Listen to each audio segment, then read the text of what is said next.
रुख करूंगा केरल का, एक ऐसा राज्य है जहां पर बीजेपी अपना पैर जमाने की कोशिश कर रही थी और जहां पर कांग्रेस के युवराज राहुल गांधी ने भी अपना पैर जमाने की पिछली बार कोशिश की थी। राहुल गांधी की सीट वायनाड का रुख करते हैं अनन्या।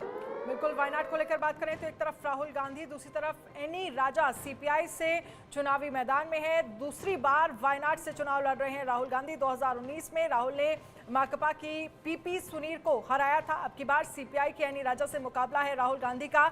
लेकिन राहुल गांधी के लिए यहां से किस तरह के संकेत आ रहे हैं, कुछ ही देर में हम आपको प्रेडिक्शन में बताएंगे। दूसरी बार वायनाड से चुनाव लड़ रहे हैं। वायनाड के बाद फिर जो है रायबरेली से भी राहुल गांधी ने नामांकन किया, उसके बाद रायबरेली से भी चुनावी मैदान में है। और इस वायनाड सीट को लेकर तमाम सवाल खड़े किए जा रहे थे जब रायबरेली से उन्होंने, बिल्कुल प्रेडिक्शन की तरफ आगे बढ़ना चाहिए। देखिए प्रेडिक्शन में क्या संकेत है, देखिए राहुल गांधी जीत रहे संकेत है। आलोक सर को ले लेते हैं चर्चा में। आलोक सर, राहुल गांधी के बारे में समझाइए। राहुल गांधी रायबरेली आ गए हैं और वायनाड भी हैं, अब वो संदेश क्या देंगे, क्योंकि अमेठी तो छोड़ चुके हैं। अगर रायबरेली भी जीतते हैं तो देखिए रायबरेली अभी अपना सर्वे तो बता रहा है कि वो जीत रहे हैं। ऐसी स्थिति में मुझे लगता है कि जो हम पहले चर्चा कर रहे थे कि प्रियंका गांधी रायबरेली से लड़ेंगी तो एक उन्होंने अपनी बहन के लिए वायनाड जीतने का लाभ बहन को मिल जाएगा। तो पूरा परिवार, अभी रॉबर्ट वड्रा बाकी है, उन्होंने खुद घोषित कर रखा है मैं राज्यसभा में आऊँगा। तो सोनिया गांधी पहले से राज्यसभा में है, प्रियंका गांधी रायबरेली से चुनाव लड़ेगी। इस बार देखना होगा, प्रियंका गांधी ने इसीलिए काम किया था, राहुल गांधी ज़्यादा नहीं घूमे रायबरेली में, उन्होंने काम इसलिए किया था कि मुझे मालूम है कि यदि वायनाड वो तो छोड़ के जाने वाले हैं।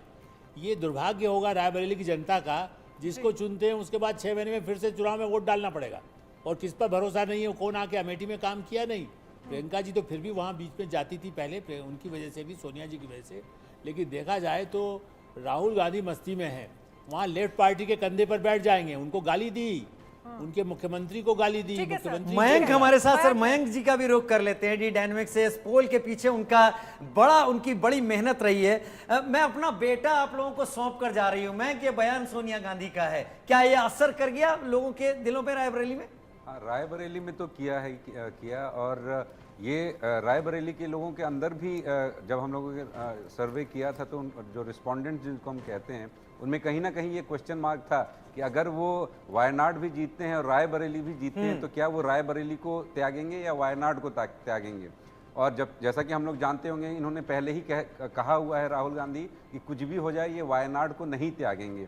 तो इसका ये अर्थ निकलता है कि जब ये रिजल्ट ऐसे ही इसी अनुरूप तरीके से अगर आता है 4 तारीख को, तो रायबरेली जो है फिर राहुल विहीन हो जाएगा। उसके बाद फिर कोई उनके परिवार से आके उस सीट को लेगा। लेकिन केरल के बारे में एक बताना चाहता हूँ मैं, कुछ राज्यों में से अगर हम लोग चुने तो केरल एक ऐसा राज्य है जहाँ पॉपुलैरिटी राहुल गांधी की मोदी से काफ़ी ज़्यादा है।